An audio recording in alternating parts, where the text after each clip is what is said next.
In 2024, a young techie who's just 30 years old decides to start trading in option. He anticipates further upward movement of markets in 2024 and positions his options such that they benefit from the upward movement of the stock prices. However, just before 3:30 p.m., the stock prices fall, the markets bleed red, and he loses on his options. You may think that it's ordinary, but it's a recurring phenomenon. And behind all of this, there is a large proprietary trading entity, and I will talk about proprietary trading soon. A large proprietary trading entity called Jane Street, which is profiting 43,000 crores from these options. SEBI takes notice and decides to bar Jane Street from access to the securities markets in India and freezes its asset to the tune of 4,000 crores. What is proprietary trading and what is Jane Street? Proprietary trading means that a firm does not invest the money of its clients but invests its own money.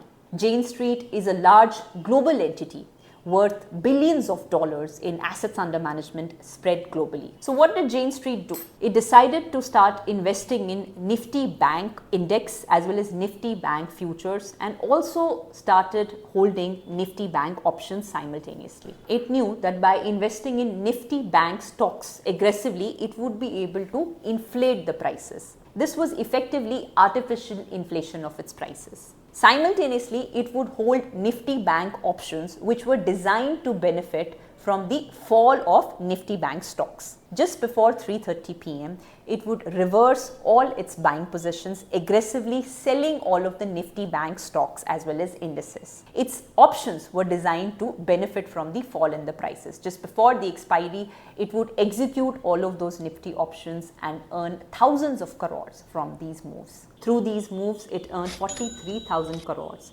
in Nifty options and at the same time deliberately lost 6,000 crores, thus pocketing a net profit of 36,000 crores from the Indian markets. So why Nifty Bank, you may ask this. Nifty Bank is a highly concentrated index consisting of only 12 stocks, and heavyweights like HDFC Bank, their buying can significantly influence the prices of the index. That is why Nifty Bank. So who lost here? You must have noticed while logging into your Demat account a SEBI pop-up which declares that 91% of traders have lost in F&O activity.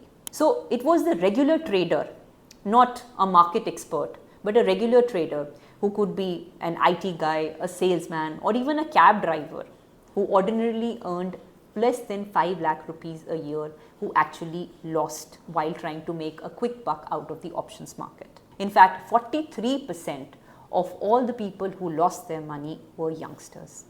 The average losses that people made in F&O trading was to the tune of 2 lakh rupees per person. These traders weren't exactly happy with the 18 to 20% slow returns which were generated from long holding of equity markets, but wanted to make a quick buck to the tune of 30 to 50%. That was the new expectation from the F&O trading activity. So what next? While SEBI has indeed made a good move by freezing assets to the tune of 4,000 crores from Jane Street, it needs to be a little more proactive. So our entities like NSE as well as SEBI need to question the constitution of our indices. Do the indices indeed need changes? It has also introduced proposals such as changing the weekly expiry of options into fortnightly expiry, as well as extending the contract lot sizes in order to deter small time investors from entering into F&O trading. At the same time, we as advisors also advise our investors, our clients, in order to take a close look, in order to do thorough research on all of the investment activities that they undertake and not be lured by quick returns. This is Shalini Gera. I believe that this added value to your financial planning journeys. Do let us know on what other financial planning content you would want us to talk about. We will be seeing you on another episode of With Pro With.